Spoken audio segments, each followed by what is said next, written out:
on, then we're winning here.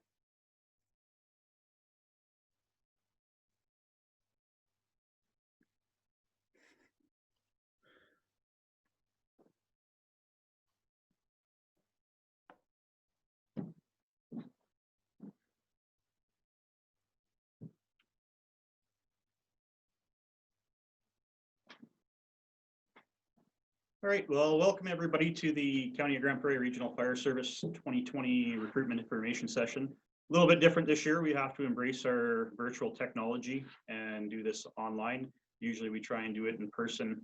Last time we did this, we had a combination of Facebook Live and in person to try a couple different things. So tonight we're gonna run on Zoom, record it, and then put it out on our social media pages after the fact for anybody else that's interested. But you guys attending tonight will kind of get the first-hand view and have an opportunity to ask whatever question you guys would like as well. So we're going to roll through here. I've got a few other people attending with me tonight. I've got President Mark Legier / Captain, who is our union president. I've got Firefighter Cheryl Brame, who is one of our recent part-time hire members in our last class. So I've got her available to answer questions around part-time members in the process from the last group. And I also have Firefighter Mike Hunter tonight, who is a former part-time member who has gone on to a career position to offer some perspective on how that process works as well. Finally, I have District Chief Dale Widston with us. He'll be jumping in at one point as well to tell you guys about other opportunities in the area if you end up in our region and working as a part-time member. So we're gonna cover off tonight. We're going to go over an introduction to our service and who we are. I'll touch on the services we provide. I'll have President Legier talk about Local 5108 and how it pertains to our part-time members. Go over training and expectations of training, what happens in our recruit period and what goes on past that. What we offer as a service, go through our process, through the recruit system, the expectations, talk about pay, and other part-time job opportunities, etc. in the area, and then we'll answer all your questions at the end. If anything pops up while we're going through this, just try and hold your question to the end. Unless something's not working right, then feel free to chime in and let me know there's an issue. So the County of Grande Prairie Regional Fire Service, we are a composite fire service. So if you don't know what that means, that's a combination of full-time, part-time, and in our case, paid response members in our would be called traditional volunteer stations who get paid for training and when they respond to calls, but get called in from home by a pager, and as would be the case in any other volunteer station. We have 18 in-scope full-time firefighter positions. We have 6 admin positions, so we have a chief, 2 deputies who have different portfolios, district chief, a fire marshal who looks after inspections, investigations, and an administrative assistant. Currently, we have 35 in-scope part-time members. Our goal is to maintain about 40. And with our process that we're doing right now, it takes about a year to go through all this, get you past your recruit period, and get you onto the fire truck in our unionized position within the union. So we have to account for some attrition in that time, and because of the unique nature of our service, we do lose a lot of members to other services, and we kind of have to guess where we're going to be in about a year from now. So when we get down to about 30, that's when we really need people. Over the course of a year, that's certainly a possibility. We have 51 paid response members in our rural stations in Teepee Creek, Bezanson, and La Glace, and our service consists of a complement of 110 members. We're the largest fire service personnel-wise in northwestern Alberta, and the only service that's larger than us, basically north of Edmonton, St. Albert, is regional municipality of Wood Buffalo. So our service, we have, in addition to the stations the County of Grande Prairie owns and operates, we have contracts with 4 municipal partners that are within the boundaries of the County of Grande Prairie. That being the town of Sexsmith, the town of Wembley, the town of Beaver Lodge, and the village of Hythe. They all provide response into the county via contracts, so the county pays them an annual fee, provides them with apparatus, and they provide service in the designated areas of the county. We also have mutual aid agreements with the MD of Greenview to our south, Saddle Hills County to the north, Birch Hills County to the northeast, Horse Lake First Nation, which is in the west end of the county of Grande Prairie. Grande Prairie Technical Search and Rescue, Alberta Forestry, and we're also a signatory to the Northwest Mutual Aid Agreement, which is approximately 26 municipalities throughout northwestern Alberta, from the MD of Greenview to High Level, from the BC border all the way over to Slave Lake and down to Lac St. Anne County. So in the event of a large scale of emergencies such as Slave Lake, High Level, we can call on each other to respond to each other's areas, just like we would in a normal mutual aid agreement under this model, just as a fee for service. Last year, the County of Grande Prairie Regional Fire Service and our partner stations responded to 1,888 calls for service. That was a pretty steady average for 2018, 2019.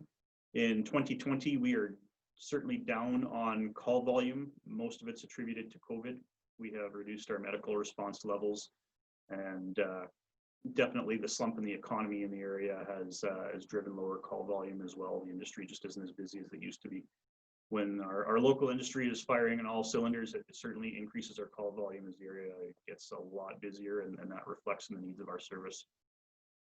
The County of Grande Prairie itself is almost 6,000 square kilometers, and basically equivalent to the size of Prince Edward Island. So we run an area the size of a province for our fire service, and it's certainly a large area to cover. We're about 130 kilometers from east to west and about 60 kilometers from north to south. So we have a very vast area that we look after. They're all split up for different response areas, but our full-time stations with Claremont and Dunes do have the availability to respond to calls in any area as required if needed. Just a little screenshot here. It gives you an example of our area. So the green is the County of Grande Prairie boundaries from the Wapiti River in the south, Smoky River to the west, or to the east, Saddle Hills County boundary to the north, and the BC border to the west. So that is the area we encompass. If you're not familiar with the area up here, that's what we cover.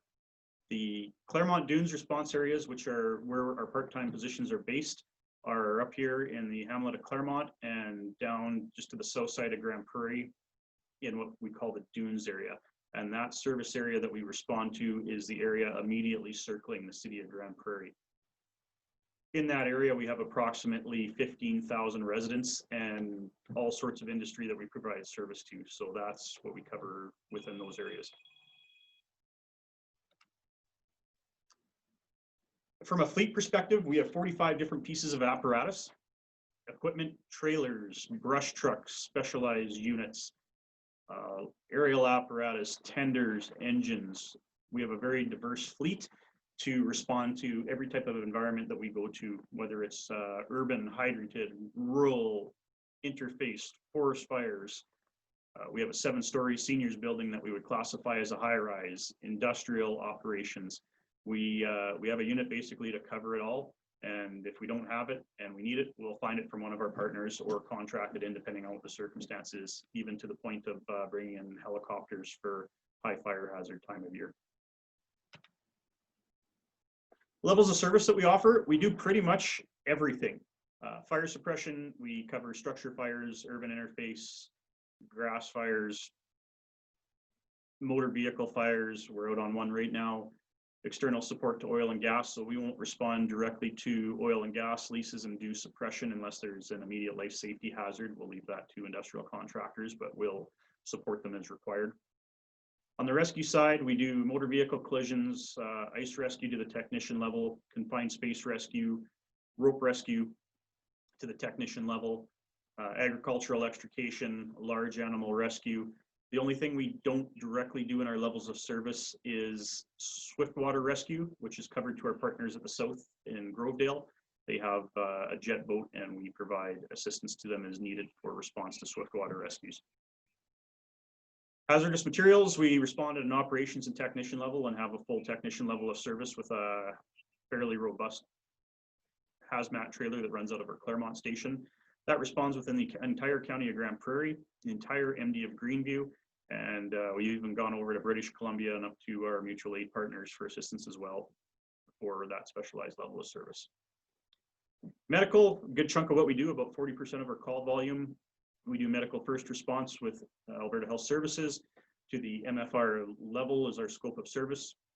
We do have everywhere basically from MFRs, EMRs, EMTs, paramedics, but we only operate to the MFR level unless an ambulance is on scene, and practitioners with a higher level of experience and certification can operate to those levels if they're registered with the Alberta College of Paramedics. Fire investigations covered by our fire marshal. Any property loss or damage we do fire investigations on, and inspections are done on complaint or request as well as needed. So throw a few good shots in here. We have a local photographer who follows us around to a lot of the calls we go to and makes us look really good. And it's kind of an enticing way to advertise our service to everybody. So just covering off some of our levels of service. Structure fires, those are a couple bigger fires within the last year that we responded to. Cairn Transport and McGovern's RV had two major fires. So just an example of some of the stuff we can be faced with. Vehicle fires, extrications, involvement with STARS, AHS are regular ongoing incidents for us. Wildland calls, some of our specialized equipment. We have our utility truck, which we use to tow our specialized trailers, to bring ATVs or snowmobiles to calls, to bring our structural protection unit and equipment out for that as well. We have two of those trailers that provide basically a wildland warehouse on wheels to help look after interface area as required. A rope rescue, this is just a shot of our staff out doing rope rescue operations training this year. This is some of our full-time and part-time members working on training their rope operations level. Water rescue, just an incident we had in Bear Creek in 2019, you see on the right there. And our hazardous materials response. So there's our hazmat trailer, and our hazmat technicians are doing a hot tap on an overturned fuel truck to get the product out of it before it can be towed off scene.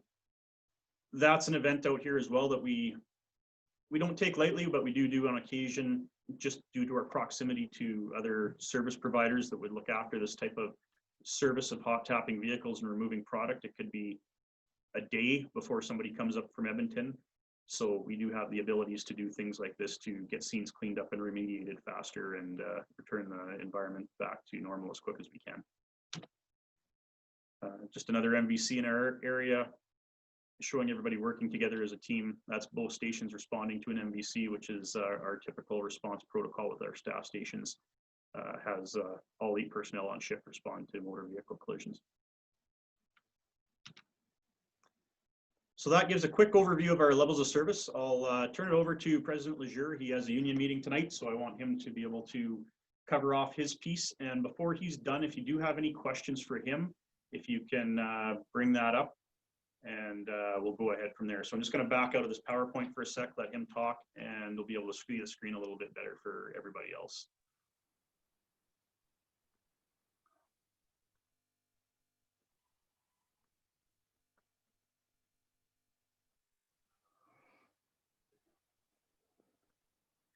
Sorry, and I'm just working my Zoom skills here. They're not doing very well right now.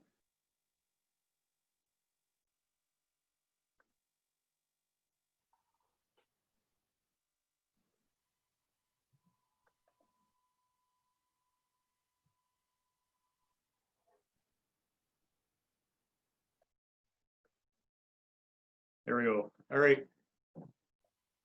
Mark, you able to go ahead there? Yep. Thank you, Deputy Chief. So, like Deputy Chief Nesbitt was saying, my name is Mark Lejeune. I'm a captain with the County of Grande Prairie Regional Fire Service, and I'm also the current IAFF Local 5108 president. A little bit of history. We chartered back in 2016. I was one of the original members. I was the vice president for the last 4 years. Just became the new president here this last month. We chartered in 2016, like I said. We signed our first contract in 2018. We're currently in negotiations on our second contract. We negotiate for both full-time and part-time employees. So if you're successful, you become a full-time member of Local 5108, or a full member of Local 5108, and a member of the International Association of Firefighters member as well. So we don't have a line in the sand. When we go into negotiations, you're a full member. Everyone under our scope is considered that full member. So we negotiate for both part-time wage, full-time wage. full-time benefits, and also part-time. I don't want to say benefits, but perks. That's pretty much all I've got, unless anyone's got any other questions. Not sure what else I need to talk about. Yeah, I just wanted to, just kind of looking for you to elaborate how the union works with the part-time members. I think you covered a piece of it there. It's kind of unique to probably our service, Rocky View and Leduc and Cochrane as well, for part-time members being represented. So just if anybody has any questions around that, it's a little bit different. There aren't a lot of locals that have part-time members in it versus just straight full-time. So if you have any questions around that, now is the time. We do have part-time integration as well. In our executive, we currently have a second VP position that is only held by a part-time, and we currently have a part-time shop steward position as well. So there is opportunity for all of our part-timers to be part of that executive group. As far as how it works, every member is an equal member in our union. So it's the same as any other union. If you've got questions, yeah, you can bring them up to your shop steward like anybody else. We do have a dues system, which like any other union, you do have to pay dues. So once you guys are full members, you will be required as an in-scope member to be paying those dues. Within our service or our model, our local, we do dues. Basically, everyone is paying the same, whether you're full-time or part-time, not based on hours or pay or salary. It's just one member is equal to all the other members, so we all pay the same. And if you are curious at what our dues are, I believe right now they're sitting roughly, I think, $125 a month.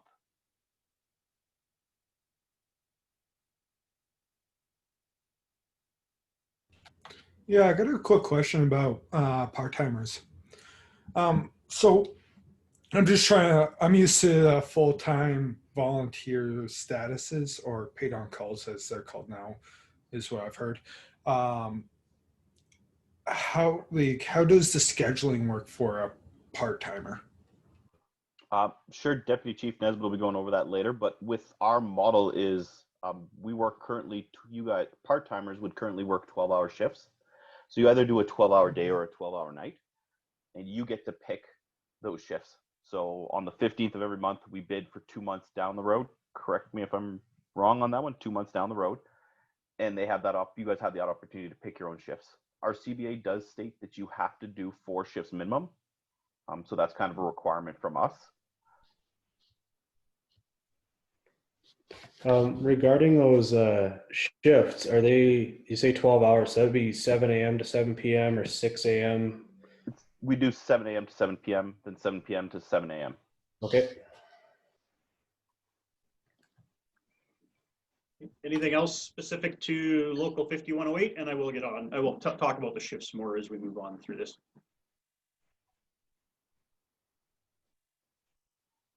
Right. If there's no other questions, I'm going to leave. If you have any questions, I'm sure Deputy Chief Nesbitt will be more than willing to answer the questions, or Firefighter Mike Hunter can answer the questions, and I hope to see you all. I'm also one of the lead instructors of the recruit class, so hopefully if you're successful, you'll be meeting me in the spring, I believe. Yep.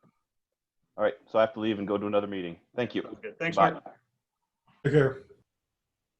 All right, I'm going to just screen share the PowerPoint back over again here. Just give me 1 sec.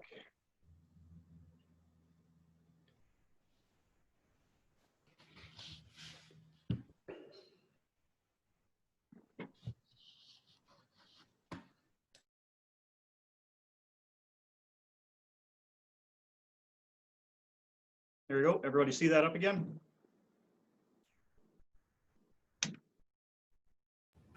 Not seeing anything. Can't see anything? Nope, just seeing everyone here. Okay, stand by. I'm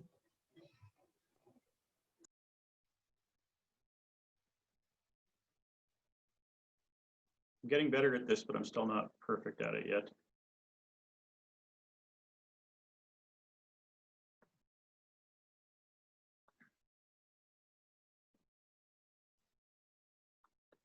No, it's not telling me.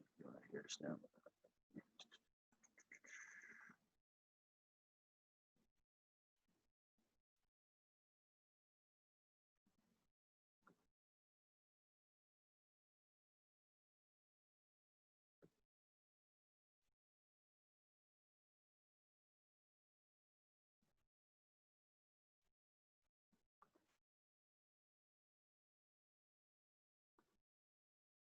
There we go. Now I think I got it figured out. How's that? Much better. We can see things. Yeah, All looks right. good. Okay, so we'll touch on some training here. So from the training side of things, we operate our own provincially accredited training facility, the Dunes Training Center. It's actually the only training facility that we're aware of in Alberta that's actually duly accredited by the Justice Institute of British Columbia and the Alberta Municipal Affairs Accreditation and Certification Branch. So we can conduct training on it from both provinces for certification training. And at times we do have firefighters come over from BC as well, simply because of our proximity to the British Columbia border. Annually, we have to complete competency-based training by all members. So for our part-time members, everybody has a task book and an online learning management system that's expected to be completed annually. These competencies can be signed off either in on-shift training, at calls if you demonstrate skills with competence, or at dates we call platoon training. So there's 2 days every year for each platoon that we spend doing high risk, low frequency training that we can't do on shift. Typically live fire training, some vehicle extrication stuff, some extra hazmat stuff, etc., that we cover off there. And that's to maintain those basic skills and cover some requirements through occupational health and safety side of things to show that we are meeting our training requirements, staying above and beyond, trying to make sure that we're on top of everything as we go. For our part-time members, as time goes on as well, you may have an opportunity to instruct others. We are looking for live fire technicians for training events. So there's always training opportunities for you guys, whether you're participating in them or to help instruct them as time goes on. We have a mobile live fire training prop, which will demonstrate fire behavior up to and including flashover simulation. We provide opportunity to attend specialized training events, so we send our members to conferences, online training, other classes as available. It all depends on what's happening in the area and the province and who's applied to go to what events. We also have a new training facility that I'm currently working on an RFP on. We have funding for our council, and this is going to be a Class B propane fired facility. So we're looking to replace our current Class A facility with a B fired facility for a multitude of reasons. Safety being the #1 factor, that we can control that fire environment instantaneously, shutting off the fire, starting ventilation, etc. We reduce carcinogens by not exposing people to the products of combustion, which is a big focus of our service right now. We have put a lot of effort into workplace cancer reduction from washing machines and all of our stations, bagging gear after calls, decontaminating trucks, showering right away, how we do our live fire training. We put a lot of effort into that, right up into our bunker gear, where a new spec has particulate blocking layers with particulate blocking hoods. We really put on a lot of effort to try and keep those hazards down for our members, because we recognize the importance of it. So that carries over to our training facility as well, and why we're trying to go to a gas facility. So our current facilities right now is our CCAN facility, which is seen some better days, but put a lot of people through it, and still keeps on ticking. On the right is our Draeger Phase 1 fire behavior simulator that we use as well. So we use that in our platoon training. We use it in specialized training events. We take it out to our rural stations as well, and provide opportunity out there where they might not easily have live fire training available. And it can be towed by that utility truck that you saw in some of our other pictures earlier. Other training we offer. So if you do not come with some of these qualifications, we will provide them, especially in your first year. So members, part-time members coming in their first year, we offer NFPA 1002 driver operator training, Chapter 5 pump operator training. So that would be basic advanced pump operator. Aerial is offered on a specialized basis. It's not required by the collective agreement, but we do try and put on an aerial course annually, and part-time members do get to sign up for seats in that. We try and put on annually 1051 wildland firefighting, 215 wildland urban interface structural protection. Ice rescue technician is a requirement of our positions, so we put all of our new members through ice rescue training as well if they don't have that within the first year. Rope rescue operations, we offer annually.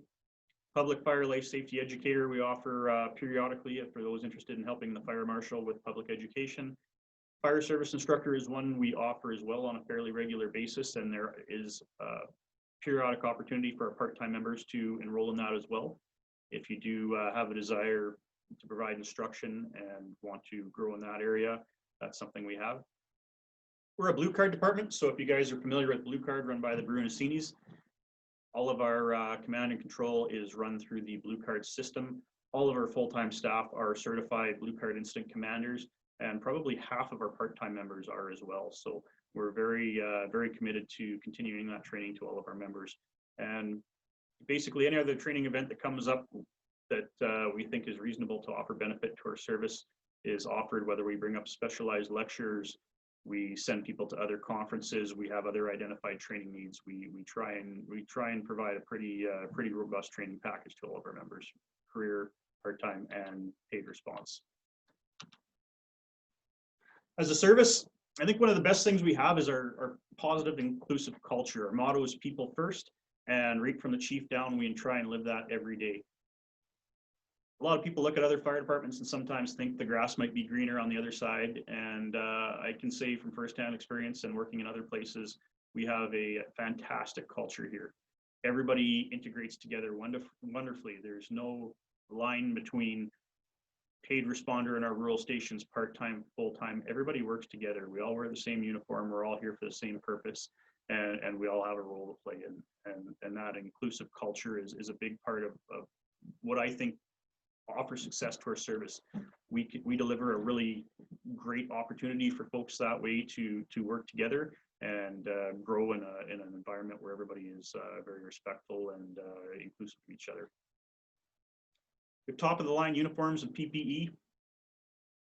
The uniforms are, we've gone through a lot of testing over the years as well. We found some stuff we're really happy with. We get great feedback about our PPE, and our turnout gear is been told by our supplier is a higher spec than the city of Vancouver.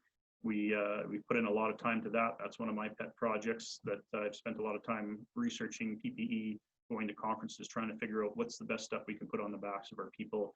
What can we do to keep them safer, such as adding particulate blocking layers and things like that. We have an opportunity for advancement. So when we have a vacant FTE position, we only hire that from within our part-time pool.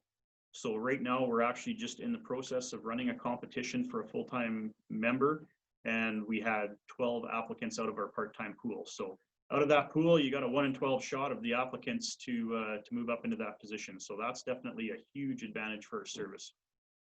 We probably have a full-time vacancy available between every year to year and a half. In the past, moving forward, I can't really put a timeline on how often they come up. It's whether we have a vacancy or whether we add a position will dictate how those positions get filled. As much as we don't like to do it, we offer assistance when you're seeking full-time employment with other fire departments. We realize our part-time model is a great stepping stone for folks trying to break into career fire service jobs, and we do lose a lot of members to other departments. On one side, we do lose a lot of great people. On the other side, we have a lot of people who leave our service saying great things going to other areas, and we're very proud of where those people have moved on to and how they in turn represent where they've been moving forward. We have opportunities to maintain other employment and work part-time as a firefighter. So as Captain Lejeune said before, you guys get to pick your shifts. The schedule's up for bid. It is a bit competitive, and there is some strategy and tactic that goes along with that, but it allows you to pick a schedule that works around any other employment you have. We have some members that make almost a full-time job out of this, depending on how flexible they are. And we have other members that only work their 4 shifts a month and they're happy with that. So there's quite the balance that can be achieved depending on what you want to do. Just an example of where our part-time members are landed. So these are services that have hired our members all the way across Canada. So basically Brampton, Mississauga, all the way to Kelowna have taken our staff.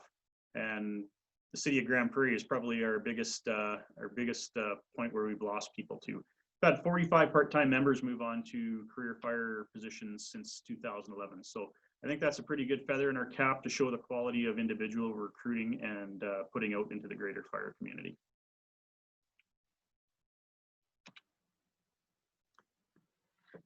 So the process. So I encourage everybody to go to the County of Grande Prairie website and look up the fire department, firefighter recruitment, and then part-time recruitment.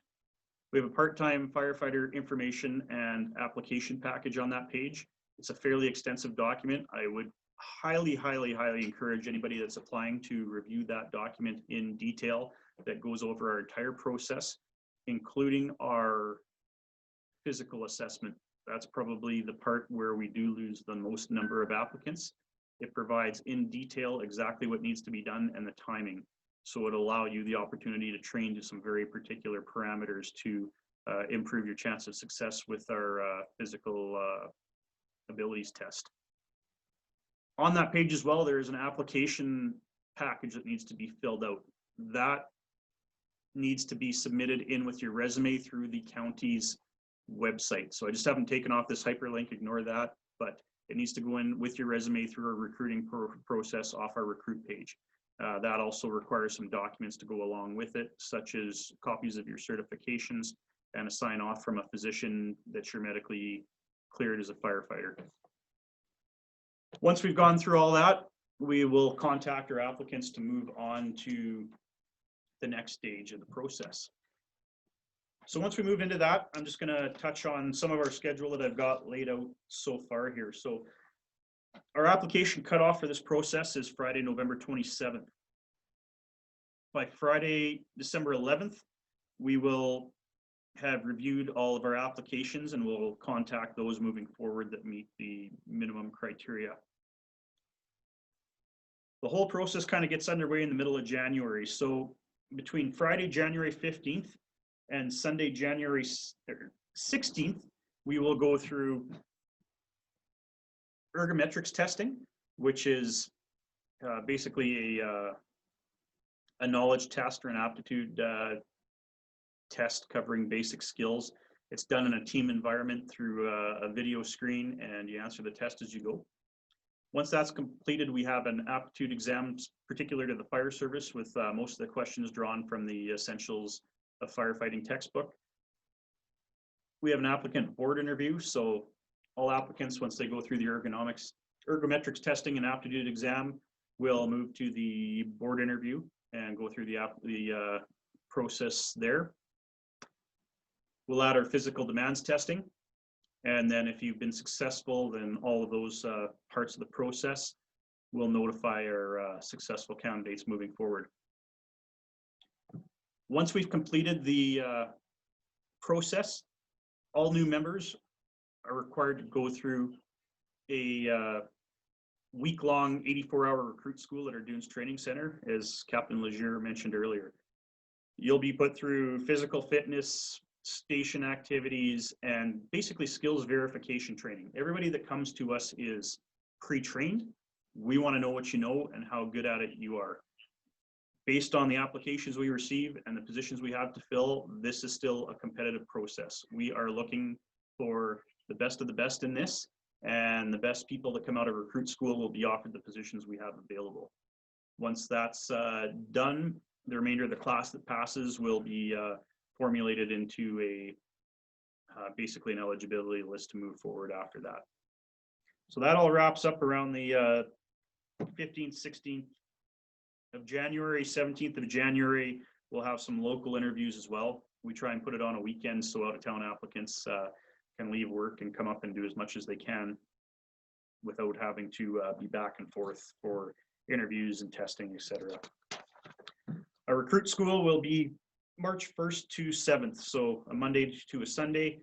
And once we've completed that, then all of our recruit members then go to what we call a fifth member. So once you've completed that, you are required to ride as a fifth member on the truck as a recruit. You are not an active regular member of the crew, but you are basically in training as you go. So the crew will use you as is required for calls and input you where applicable to calls and activities on those calls. That process can last up to a year. in that year, you're going to go through that firefighter competency task book and be expected to complete that. You're going to be expected to complete a medical competency task book as well, and complete our pump training, our driver training, our ice rescue training, and be signed off on a pump operator task book. So in that year, there's a lot to be done. It can be sped up depending on how fast you get through the process and how strong your skills are. But it's all dependent on how you perform and how bad you want to move forward.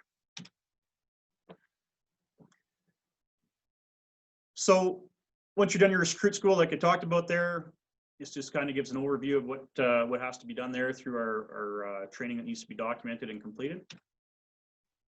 The general expectations. So this is one of the bigger ones I'll dig into here. So you have to work a minimum of 4 12-hour shifts per month. That's required by our collective agreement. There's no exception to that. If over a 3-month period you don't meet your minimum hours, you get a letter from the county saying you didn't meet your hours, and we're going to look at this again in the next quarter. If you don't meet your hours in the next quarter of the year, then it's an automatic termination. So there is a chance to, you want to take a month off and go travel and make it up the next quarter, you can, but our collective agreement is pretty specific to how that works.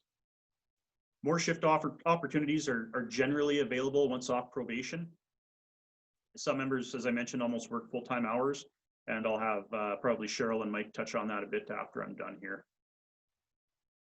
We can obviously train your skills, but you got to have the right attitude and be the right fit. And that's what we're looking for, is that attitude and fitment. We are bringing you into our family, and we don't want anybody in our family that doesn't fit.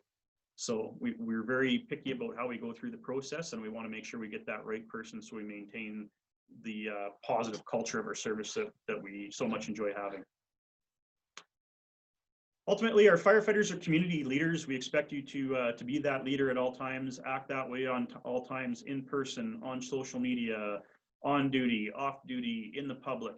You are representing the fire service whether you like it or not, and because we're a smaller area, people know who you are. So that's a very big part of our service as well, to make sure you're above board at all times.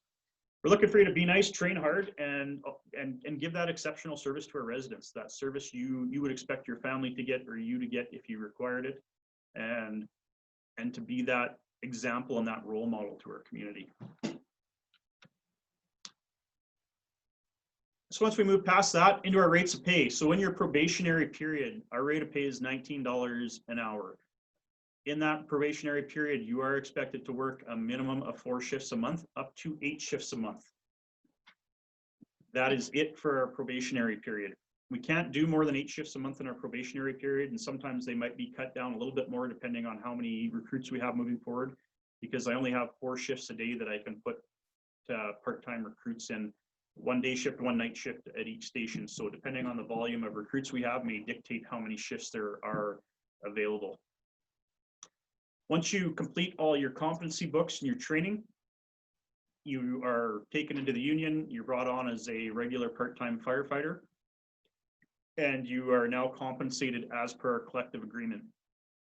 So the pay rate within the collective agreement, which is currently expired and under review, is under negotiation is $32.87 an hour, plus 6% in lieu of benefits. So that works out to $34.84 an hour.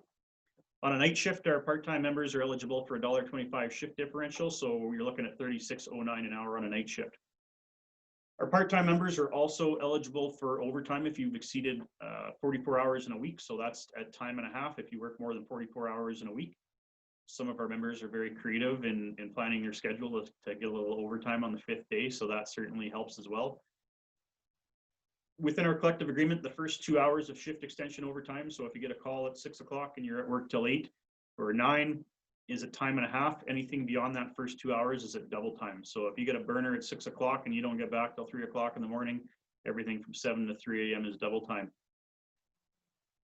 Any other overtime with less than 24 hours notice is paid at double time as well. So we do rely on our part-time members, in addition to our full-time members, to come in for callbacks. So if both of our stations are called out, we automatically backfill our fire stations, and that's at double time. If we need ongoing support in an incident, call in members, same thing, double time. and or subsequent calls for service. So that's how it rolls into the compensation package. You're also eligible for our health and wellness benefit. It is $750 a year, but it's prorated to the hours you work. So if you were to work full-time hours, you get $750. If you work 1,000 hours, it's prorated based on full-time hours for the year. Within the region, we have other opportunities for experience as well. So we have many of our part-time members that are also paid responders or volunteers in other stations throughout the region. Some of them are zoomed into our session tonight that are looking to join us, or other members of services in our region. Cheryl Brame as well, who I'll have chat at the end of this, is one of our part-time members. She's also a lieutenant out in Sexsmith. So I'll turn it over to District Chief Widston. He oversees Sexsmith, LaGlace, TP Creek, and our Byzantin stations, just to talk a little bit about opportunities in those stations should you come to the area and wish to gain even more experience and truck time. DC? Can you guys see me? I'm just going to cancel my screen share. Stand by. Okay, I can't see myself, so. There you go. All right, thanks, DC. So yes, my name is Dale Widston, District Chief for Sexsmith, Byzantin, TP Creek, and LaGlace. So yeah, if you guys do decide to come to the county and get on part-time, there are 3 other fire halls within the county that you can also work for. So LaGlace just got a brand new $2 million fire hall. They're getting a new engine fairly shortly and a new tender in the coming year or so here. They're doing around 80 calls a year. TP Creek, they have a full roster right now, but they're always looking for a couple people. They do around 40 or 50 calls a year. And then Byzantin, they are getting a new tender fairly shortly, and they have a fairly new fire hall that's modern also, and they do around 80 calls a year as well. So there are definitely some other opportunities to practice your skills, go on other calls. If you do come to the county, you do your shifts, and then you go to regular practice nights at the other stations and attend calls with them as well. Then there's also the other fire departments that are partners with the county, Sexsmith, Hythe, Beaver Lodge, Wimbley. There's also opportunities there as well too. So you can get a lot of firefighting in if you come here, which is fantastic. I mean, I go to calls with Sexsmith, I go to calls with LaGlace. We mutual aid calls with other county stations and stuff too. So we are quite active here. If you are looking for experience, this is a pretty good place to be. Yeah, other than that, DC Nesbitt, I think that's, unless anybody has any questions about those things, guys, I think that's about it for me.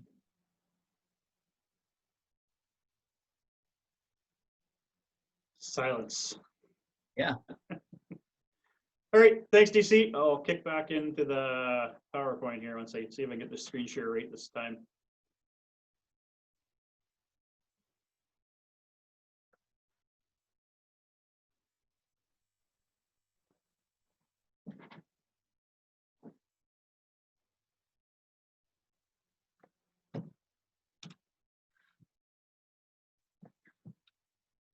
Okay, other things. So this is more targeted to folks that aren't from the area and not familiar with the Grande Prairie region. So we do have affordable housing in relation to the rest of the province. It's a very affordable place to live from that standpoint. If you're looking to purchase something, I can't necessarily speak to rent because I haven't rented for a while, but I think rents are down right now too in comparison to where they have been. We have a very robust mix of urban, rural, and suburban living. So wherever you want to live in some trees out in the middle of nowhere, there's that. You want to live right in the middle of town, there's that as well. So there's lots of opportunity to find that right place to live in the area for a reasonable price. If you're an outdoor person, this area is for you. We've got tons of outdoor opportunity: fishing, hunting, snowmobiling, quadding, mountains within an hour and 45 minutes, hiking within that same range. So there's tons of outdoor opportunities around here. Not a lot of lakes. You got to drive for a little bit, but within an hour you can get to some lakes and stuff too. Grande Prairie's Northern Service Center. So Grande Prairie region itself serves about a population of 300,000 people. So for a city and an area the size of Grande Prairie, we have a lot of services that aren't available in communities of the size of the region here, such as Costco. That's a big advantage to this area. We draw all the way from the Northwest Territories, Yukon, Northwestern BC, and Northwestern Alberta. So lots of retail opportunity here. You don't need to do so much Amazon shopping as when you live in smaller places. It's definitely an advantage to living in the area. This was done before COVID. We have a great regional airport. So if you are from other areas, it's prior to COVID, it was very, very easy to get in and out of here for a reasonable price. Our flights have been scaled back due to COVID. There's only a couple flights a day right now, but pre-COVID, I think there is upwards of 11 flights a day between Edmonton and Calgary connecting out of here. I used to use the airport extensively until March, and I think that is one of our greatest assets here on how easy it is to get a flight here first thing in the morning and be anywhere in the world within a day. We still have a healthy employment market for supplemental work. So even though the economy is down, we do have a lot of other opportunities available out here to round out our part-time positions. We do have some employers as well that we work with to try and assist us in providing employment for our part-time members. We have a Harbor Security, International Paper, one of our pulp mills will entertain applications from our members as well. They have their own fire brigade, so they definitely look favorably upon our members that can work down there and provide assistance to their fire team. Other industrial fire companies in the region are always looking for day raters. We have very good relationship with them. Lots of our members have worked for them in the past as well.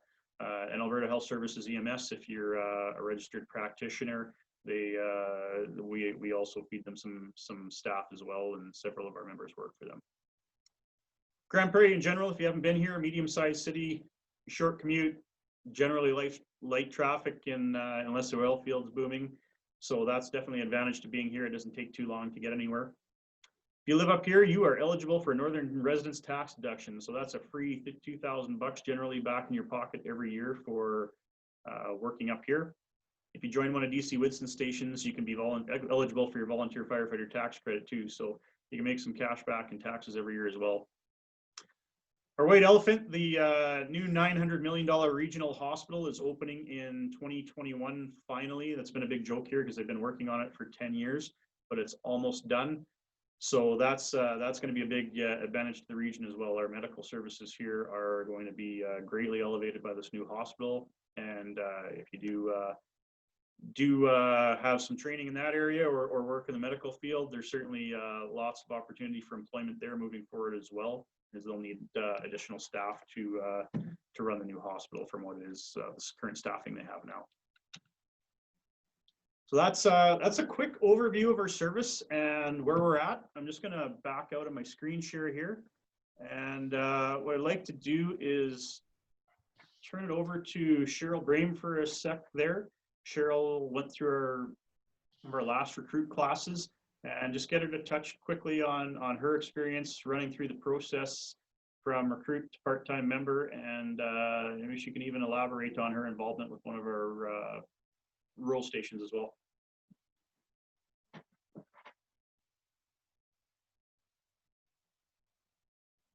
Oh, you're still muted, Cheryl.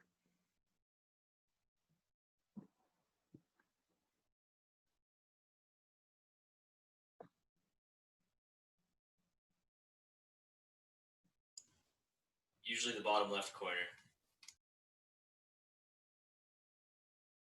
Look at her picture. She might be on her cell phone, so it might not be as perfect. I might do actually, while she's trying to figure that out, I will jump over to firefighter Mike Hunter. He's one of our full-time members, but he started out as a part-time member. And maybe you can just touch on a bit of his experiences with the service to give you guys a bit of an overview, and then I'll jump back to Cheryl. While she tries to figure that out. Yeah.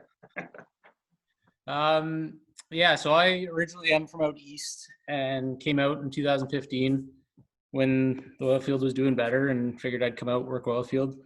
Got on with the county and started part-time with them. And in 2017, I got on a contract, which they do a lot of summer contracts to try and supplement for full-time guys' vacation and whatnot. So I got on a contract for probably 8 or 9 months, and then DC Nesbitt, there was a lot of transition. So job opened and became full-time in 2018. I don't know. It was a lot of training. I figured after fire school, just, I don't know, apply. I'm from out east, so I figured I'd get on somewhere in Ontario, live there, but came out here, got on, never went back. So it's been 5 years now. And yeah, we got lots of training out here, lots of opportunities. So it's been good. I don't know. What else would you like to hear? No, I was just looking for a general overview there, and I think maybe there's probably some questions out there for you. So if anybody's got anything specific for Mike there, and I'll open the floor here after we talk to Cheryl as well, but this is kind of getting to that point, we can throw some questions around. So what I'll do maybe is just jump back to Cheryl, because I think she figured it out now, and then feel free to, I'll direct some traffic with questions after we're done. Yep. Either myself, Mike, or Cheryl. Okay, yeah, I got it. Sorry about that. Okay, so yeah, I started out, well, first got into fire as a volunteer in Sexsmith, got all my training through them, and then I applied for county as part-time when that came up, and went through the process, and yeah, so my life is pretty much a lot of fire, because I work quite a few shifts with county and then go back home, and then I'm on call with Sexsmith, so I get a lot of experience doing both of those. But yeah, I've been really happy to work here with the county. I'm really happy with the high standards they have and the quality of training. It's made me a lot better firefighter, and there's always ways you can challenge yourself, and always people that will come alongside you and help you learn skills and keep getting better at it. So overall, it's been a very positive experience, both in Sexsmith and with county.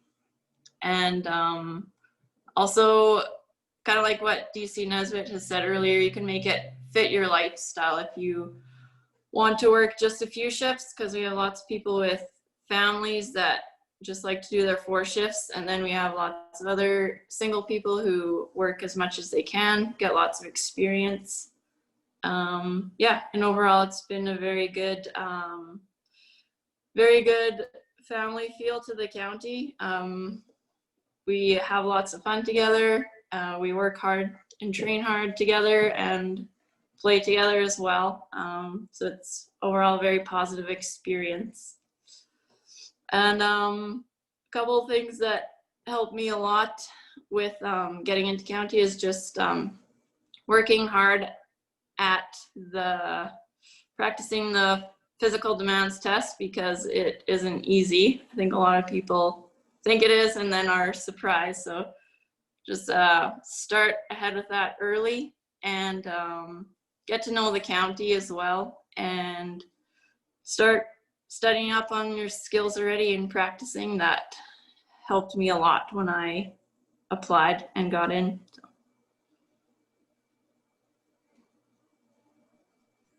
Good. Thanks, Cheryl. I didn't ask her to say anything nice, so I appreciate it.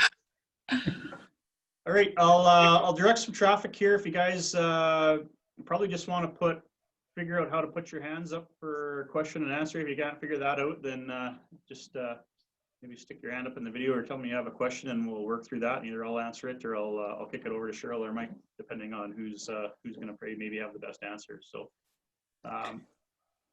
start at the top with Lewis. Go ahead. Yeah, so currently I've got some medical certifications that I'll be recertifying while the process is going on, and I'm just wondering if that will eliminate me before the application process is even finished, because my medical first responder it's just a recertification, and that happens I think on February 28th. So I'm just wondering if that's too late, or if that can kind of happen. Okay, so from our medical side, We're looking for medical training equivalent to 80 hours. So traditionally that would be in the past would be an EMR level course or MFR. The only certified MFR program in Alberta is one we deliver ourselves or NATE, or an advanced first aid course, which is 80 hours. If you have advanced first aid, it just needs to be current. If you have an EMR, you can be registered or unregistered. If you're unregistered, I require you to have standard first aid.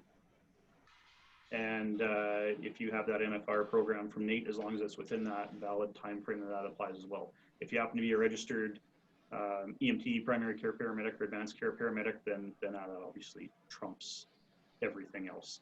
So if it's not quite up to date, but within probably a short time period after being brought on board, gets cleaned up or right around the time of hire, I'm good with that.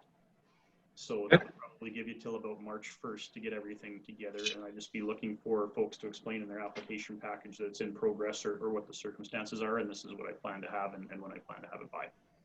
That sounds good. Thank you. Let's move down the pictures. Andrew. My question is, I live in Grande, and I was wondering, am I able to apply for the county and stay living in Grande? That is one of the tough questions to answer. So as of right now, we like people to live in our response area simply because we rely on our part-time members to provide call-in coverage. And if we have lots of people living out of the area, we don't have the firefighters we need to cover our call-ins. So that is a challenge. So once you're past your recruit period, we require you to live in the area. Probably within like a half hour, 45-minute radius that you could respond to the hall. During the recruit period, I'm okay with you living wherever. We actually have accommodations at our Dunes Fire Station that we've provided to people in the past during that recruit period to stay there if they're from out of area. And we have accommodations there as well to stay during the recruit training week as well. So that covers off the out of area piece that we're looking for there. Grande Cache is, I've had guys from Edmonton, guys from high level, and it's caused a lot of issues in the past, and it's challenging because it's, on a part-time basis, you don't really want to move, but on the other hand, we really struggle to get those call-ins sometimes, and we need everybody here to get enough people to get call-ins covered and make sure our stations are covered. You bet. Definitely understandable. Thank you. Aaron, you're just next in order there, and I saw you had your hand up, so I'll just skip over to you. My question's regarding the driver's license requirement, the class 3. I've completed my air brake and I'm going to be having the class 3 scheduled, but not completed in time for the deadline. Is that going to be an issue? No, that's fine. And of course, we understand right now that due to COVID, driver testing is really backed up as well. So same thing, just put that in your application that it's currently in progress. This is my anticipated completion date, and I'm good with that. Okay, perfect. Thank you. Brian. So you can hear me? Yeah, go ahead. Just back to Lewis's question about the MFR course. You said that you only recognize NATE's or your own course? There's not much for recognized MFR programs out there right now. So there's stuff that's called MFR, but there's some stuff in other jurisdictions that's just a 40-hour course. So if there is something out there that we're not aware of that's an 80-hour course, we would certainly look at that. Cheryl's part of our medical training team within our medical first response program. She's also a nurse, so she might be able to maybe add a little bit more to that. Cheryl, are you able to jump in? Yeah, we have a whole list of competencies, medical competencies that you have to pass and a medical exam that you have to write. That's included in the MFR course. I think in the past, if people have the MFR from somewhere else, we've done a bridging course so that we make sure that everybody within the county is on the same page and their skills are all up to standard. Yeah, I don't know. Sorry. I don't know if that is an option again this time or not. DC Nesbitt might be able to answer that. Yeah, it all depends on what we see. So I would encourage to apply with it, and we'll see what you got and go from there, because there is such a dog's breakfast of medical programs out there, and we find people with lots of training that aren't very good, some with not as much training that are good, and everything in between. So it's really hard to put it together, but we're really after that 80-hour standard. If there's a slight variation, we have worked with folks in the past that are the right fit that will run some bridge training with our instructors to get you to where you need to be. You guys recognize the Western Institute of Emergency Training in Sherwood Park? They have an 80-hour MFR course that I'm going to next week. If it's an 80-hour program, I would Yeah. be interested in. I would be interested in it if it's an 80-hour program. It may be a new one that I'm not aware of, and then I would probably just follow up to see what their curriculum is and how it patches over. But it's probably similar. If it basically follows an EMR curriculum, that's what we're after. They did say that it does follow that, pretty close to it. Yeah. Then if it's basically on that EMR curriculum, that's what we're looking for. Okay, thank you.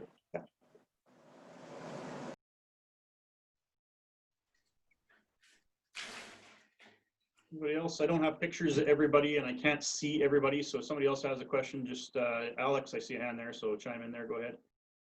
I tried to use the computer thing too, but it didn't seem to work. But following that medical train, what kind of options is there within the Grande Prairie region? I'm looking to, further into EMR, PCP as well, but just kind of wondering what kind of avenues that might be available through the fire department or even just in the region. So in-house, we do offer our own 80-hour medical first responder program, but it's offered to our paid response stations because we expect our part-time members to come in pre-trained, and we actually use our part-time members to help teach it. Outside of that, St. John Ambulance does offer an advanced first aid course. Nobody offers EMR up here anymore, and EMR it's kind of going away. So it's a harder thing to get, and it's not required for PCP or EMT anymore. So other outside of industrial applications, it's not as common as it used to be. Northern Lakes College out of Slave Lake, I believe, is the closest program that offers a PCP course. Cheryl, are you aware of any others close by? No, I would say for up here, Northern Lakes would probably be the best option because for the PCP, you can do most of it online. And then you have to go down to Slave Lake to the college there for some labs, but it's only about 4 or 5 days every month. So it's pretty doable if you have another part-time job that will let you go. And then I think there's one practicum that you can do, but it should be fairly easy to do it here with Grande Prairie EMS. So that would probably be the best option. And then from PCP, you can do a lot of the ACP online if you're wanting to go that route.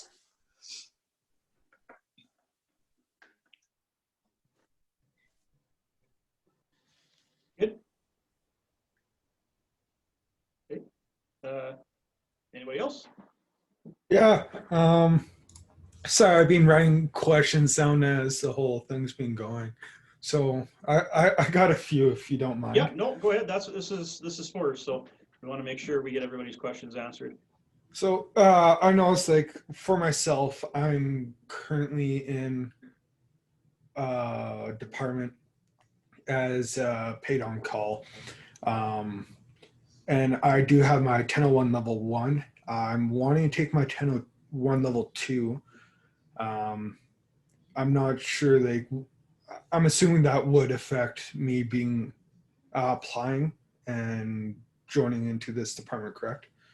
Yes, I do require the 1001 level 2 to be completed or awaiting certification by the time we hire you.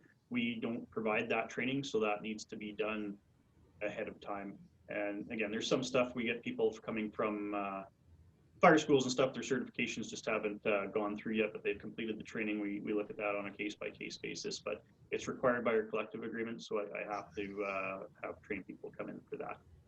All right, and with the MFR, I'm looking into getting it, and now I know you guys offer it. How would we go about applying for it? Can people apply for it? That's a civilian standard? We haven't done that in the past because our classes have filled up with our own people. We are running one starting in January. I haven't looked at outside seats.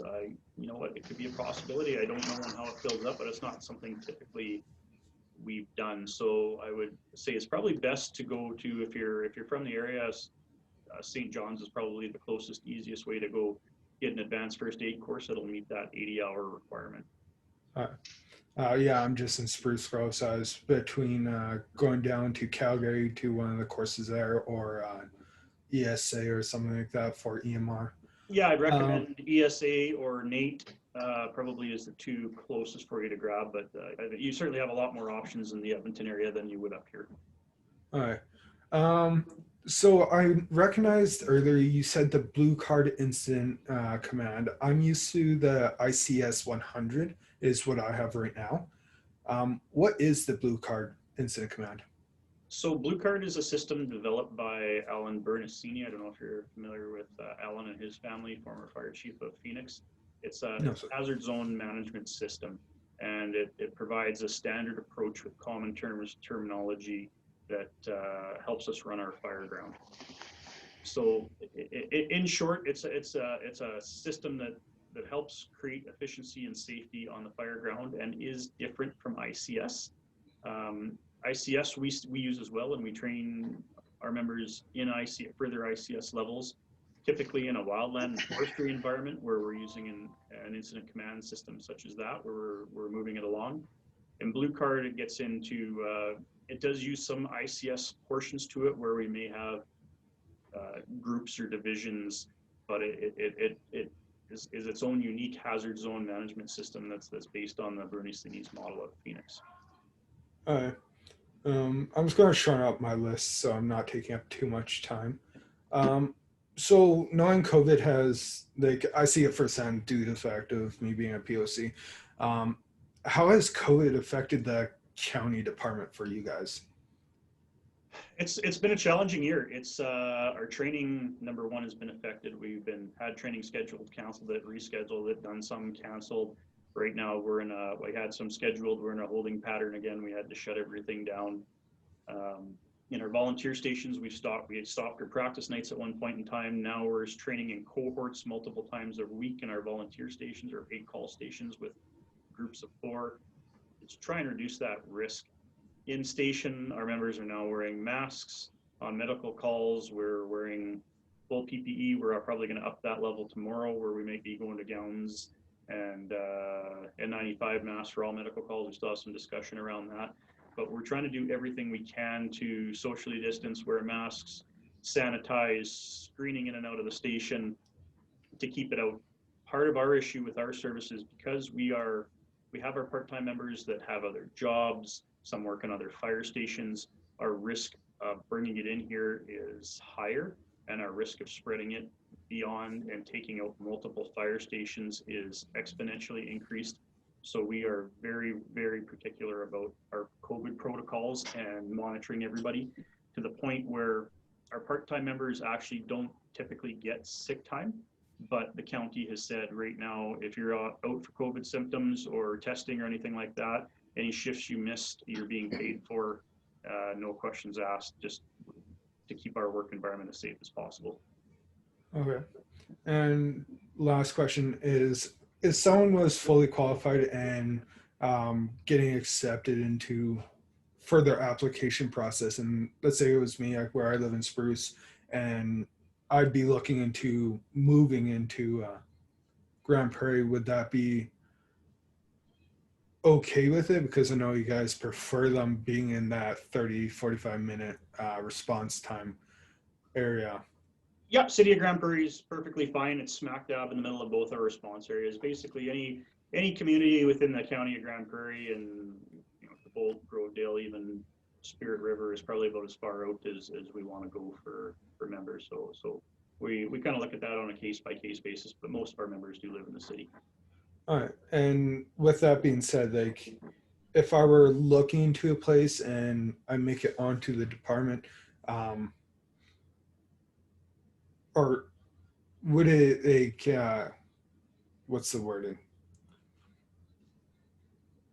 Like if I were looking to places as I go into the application, would that like slow my application process down due to the fact that I still don't live there?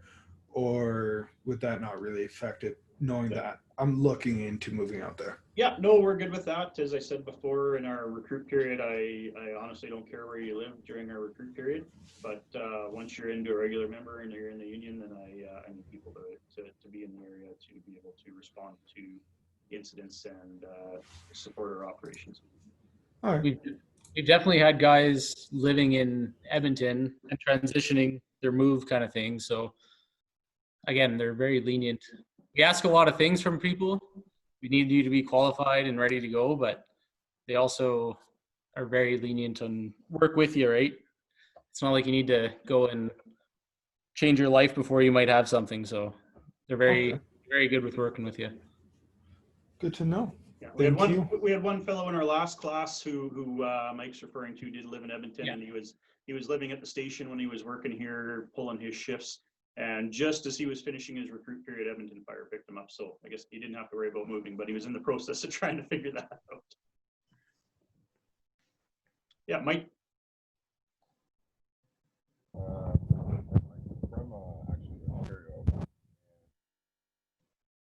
Sorry, you might have to move closer to your mic. I can't hear you. I just had some muffling there.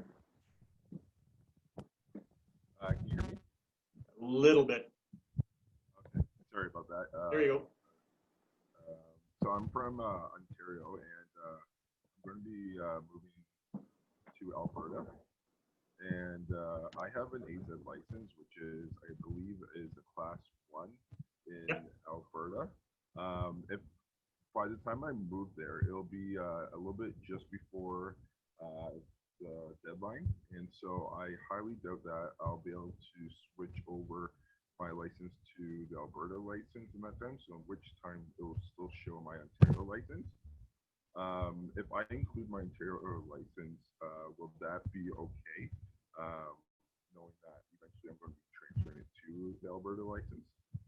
Yeah, absolutely. Out of province licenses are fine as long as they meet the comparable. So if it's comparable to class 1, you can drive anything. It's all good, and then you just have to work on, obviously, once you meet the residency requirements and the legal legislation of having to switch your driver's license, then that's all that would apply. But any driver's license that meets the requirements of a tandem axle vehicle with an air brake, that's what we need. Okay, thank you.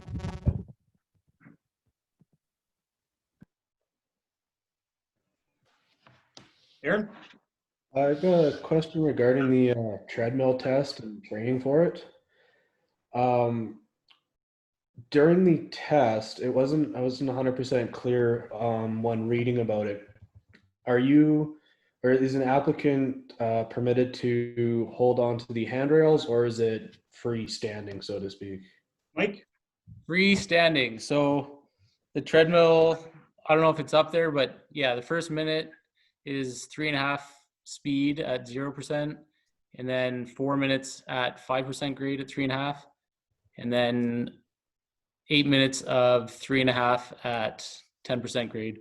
You can't grab the rails, obviously, for stability. If you have to touch it, it can happen, but basically, yeah, you can't grab on. Once you go to your cool down, then you can rest and you can have your hands on the rails. But until then, it's all on your own. Okay. And as far as like stride or gait, I mean, for me, like I'm a short little guy, so that 3.5 mile per hour for me is like right on that sweet spot between like half walk and a jog. Yeah. Is it permissible to kind of do like a slow jog to maintain the pace? You can do whatever you want. We don't care how you do it or how pretty it looks, but yeah, it's not easy. I mean, we're going through it right now, and people that know what the test is, it's something you definitely have to practice and train for, because we see it time and like we're hiring right now for full time, and yeah, it's not easy. Wait, sorry, just to recap, there you're saying it was the warm up was 5 minutes at 0% grade. 1 minute at 0% grade. Yep. And then 4 minutes at 5%, and then 8 minutes at 10%. Okay, perfect. Yeah. Thank you. Mike Moon. Can you hear me? Yeah. My question for the test was, is the test on air with mask, or is it like a VO2 max like Edmonton's test? On air. So the treadmill is on air. Everything else you have a pack on. Okay. But yeah, just the treadmill's on air. Okay. That's what I just wasn't sure about, if it was like a VO2. If you run out, then we just take the regulator off, but okay, it doesn't happen too often. Okay, perfect. Thanks. Yep. Lewis? Yeah, so I've got my firefighter level 2 and hazmat operations certificates, and I've got like the pro board and all that. And I've been filling out my application, and I can't seem to find my level 1 or awareness. And since those are prerequisites to get the level 2 in the operations, will I still need copies of that, or should I track those down? No, those are fine if you have them. I can search them through ProBoard as well. So I just enter your information and I can pull it off their website. Oh, okay, thanks.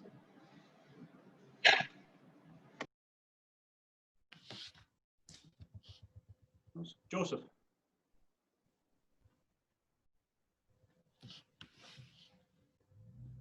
Can you hear me? You bet. My question just regards regarding the scheduling, and it's sort of being first come, first serve. Has it ever been an issue, or is it an issue with people not being able to get their 4 shifts because somebody's taken them all with 40 guys?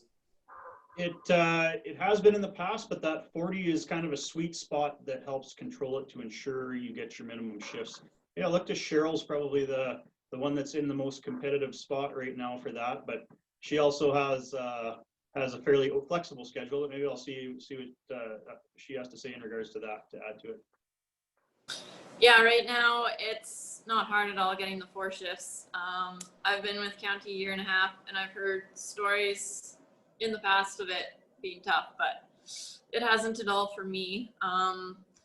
When we sign up for our shifts, we're only allowed to 8 right off the bat on that first night that we sign up. So that lets everybody get a chance to get their name in, get at least their 4 shifts in. And then after that, after we get our 8, the next day or the next couple days after, we can put our names in for any of the shifts that are left over. And then one of the chiefs will go through and approve all the shifts, hand them out to whoever's left, and they make it even so that everybody has about the same number of shifts for who wants them. Definitely goes in spurts of guys will get jobs. If there's not many shifts, guys will get a second job kind of thing. And then we always have a few guys that stick it out. Like they're maybe 6 people that do this full time basically. And they can make their own schedule and they make it work. Again, it's not easy, but then we have guys that just do 4 night shifts kind of thing, or try and pick up a couple extras. So it's, everybody finds their place of where things are, and you just kind of have to get used to feel everybody out, and everybody kind of just, it works. It's crazy that it works, but yeah, I don't know. If you have day shift availability during the week, you definitely get the opportunity for more shifts. There's also lots of opportunity for shift trades and giveaways. I don't know if you guys want to touch on those quickly as well, but lots of people will scoop shifts and then something will come up and they'll dump them. And okay, no, I think that answers my question pretty well. Like I have a job where I work a week on, a week off, and so we definitely have lots of those, and that's it. It's tough because if you don't get the shifts in the week where you're off, you're not able to work it. But you always have your go-to people that you can shift trade, and people are always working with each other because everybody's in the same boat, right? Right. And you said during the daytime is like if I have like 7 days off in a row, chances are you could probably pick up like daytime shifts. Yeah. Night shifts are harder because all the guys that work Monday to Friday, 9 to 5, they can't work day shifts, so they'll work nights. Day shifts, there's a bit more flexibility. And okay. And my second question was regarding, is there any more dates as far as the recruit training, or like in the process here, if that you know for a fact that we would need to be available for? So right now I have written down January 15th and 16th and March 1st to 7th. Is there any others you know of? No, well, here, so I'll go over my sheet here. So how we're going to do this is On the morning of Saturday, January 16th, will be our ergometrics exam and our aptitude test.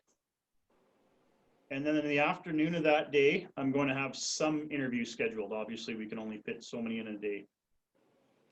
On the Sunday, January 17th, is all interviews and physical demands testing. So you might have your interview and your physical demands test in the same day. And Monday the 18th is more physical demands testing and interviews if required. So we'll try and combine it all into that batch there. Now, one thing we do, if you do fail your physical demands test, we will give you an opportunity to redo it once. Based on my experiences with it, and maybe Mike will chime in some more, if you just miss something a bit or have a little whoops or whatever, you might be able to pick it up in a retest. If you don't do very well, your retest is going to be within probably a week or two, and you're not going to be able to improve a whole lot in a week or two. So there are some dates in there. If you do need to have a retest, I have some dates set aside for that. But the bulk of that's going to run between Saturday, January 16th and Monday, January 18th. Now, if, like, I already looked on my schedule, and that's one of my weeks that I'm scheduled to work, there's no exception to those days there. If I were to, like, come in early and write the test, do my physical, if I were to get to that stage? I could potentially work on it a bit, but it would have to be in that weekend. So I might be able to do, like, the ergometrics testing and the exam is solid. That Saturday morning is, I can't switch it, especially because the ergometrics is a team test. That's all there is with that. The interview, I can, if I end up in a particular circumstance, I can schedule your interview for that day as well. And the physical demands testing, I can put somebody in first thing on Sunday morning to get that done as well. So I could wrap that up as quickly as possible on an individual basis. If there is some conflict there, we realize this is a part-time job and not a full-time job. So we certainly try and be as flexible as we can with that. But there's some parts of it I just can't easily reschedule it on a one-off because of the amount of people we have involved and what it does to our shift schedule for taking people on and off duty and jumbling things up. That's all I have. Okay. Aaron? It's going back to the question of availability. I'm a welder in Claremont, and so, like, I'm within 10 minutes of the Claremont department. Mm-hmm. And I live in southern GP, so I'm close to the dunes where I live at home. Due to the nature of my work, responding from work for any potential call-outs is probably not likely to happen. Kind of tough to respond when you're inside a vessel or something like that. So is there a way to, I guess, say I'm available for this department primarily over another one? Yeah, sort of the way it works is that, like, if you're at work during the day like that, it's our stations with our part-time members aren't like a traditional volunteer hall. I very rarely need members to come in immediately to go on a call right away. Typically when we go out, we do a call in and it's just to cover the station. So we're just backfilling for coverage. And as long as I get 4 people at either hall to restaff it, we're good. If I do have a large fire on the go, then I may send out a general page, or I need everybody to come in that's available right now. And we'll be flying all the fire trucks out the door we can, depending on what type of incident it is. It doesn't happen a lot, but it does happen periodically, probably once every couple of months, where we get a good sized fire that we need additional personnel on right away. But we do also have a very strong regional model where we get automatic aid from multiple fire stations. So for example, if I have a non-hydranted structure fire, it gets 3 engines, 3 tenders, a chief, and a rescue. So we stack the deck pretty big right off the bat, and if I need more, I just keep adding to it to resource the call. For the stations, so for our part-time members, you have the opportunity to sign up for either station for shifts, so you can flip back and forth to where there's stuff available. So we give you a gear rack in one station that's typically the closest to your home, that for callbacks that you would typically go to, but guys bounce back and forth. If they're bouncing back and forth, they keep their gear in their vehicle typically and move around with that. And maybe Cheryl can touch on that a bit as well. So yeah, some people pick one station or the other and like to stay there, and some people like to work at both. I like to work at both, so I just schedule my shifts in groups. Like one for a few weeks I'll work at one, and then for a few weeks I'll work at another. And then when I have a few in a row, I can leave my gear there. But once in a while, I do have to bounce back and forth if I'm trading shifts with people or covering for something. And so there are ways to do it. Mm-hmm. Okay. So it sounds like too that, you know, an inability to respond constantly from work during the day isn't that big an issue then. No, it's not required. Again, it's just the, you come in as you can. It's not like a volunteer hall where we're trying to we need our people because that's all we have. We have a very large pool of people to draw from. And callbacks is an expectation of the position, but as you're available, we don't need you to leave your full-time job to come in unless you have a super flexible employer or you're self-employed and you're available, then that's fine. But I realize that, you know, we need to maintain secondary employment as part-time members, and that if we're just coming in to cover a station, it's not as urgent, and we can fill that between our full-time and part-time people and generally fairly easily. Okay. Unless we put out another page and say we need more people, then it's changed. Yeah, thank you. Anybody else out there? Ricardo, go ahead. Good night, guys. Evening. Just to confirm, you said medical first responder, the advanced level done through St. John's, that's acceptable, right? Yes, it is an advanced first aid through St. John's that is currently in date. I think they give a 3-year certification. So as long as it's within date, it's not expired, then you're good. Okay. Also, class 5 with Q, do you have a timeline when you need to upgrade it, or will you be acceptable to enter with that level? You can apply with it and just state I will obtain my class 3 within a month or 2 or something like that. As long as you put down for road test and you go get one, then that's good. If you don't have it within a reasonable period of time, then we'll probably be having a chat about what's happening there or whether it's achievable. Okay. All right, thanks. Yeah. Alex, I see your hand up there. I believe that was probably from. Oh, okay. It's an old one. Yeah. Okay. Thanks. Anybody else without their picture questions you want to jump in on? Mike, Moon? Yeah, just one quick question. So I have the MFR program through the county. I just heard you say earlier that you require the standard first aid. Did you want us to attach the standard first aid certificate with the MFR certificate in the application? Yes, please. Okay. Thank you. Thanks.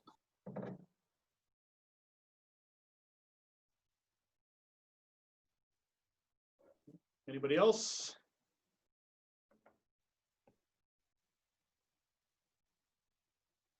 Give it another second of crushing silence here.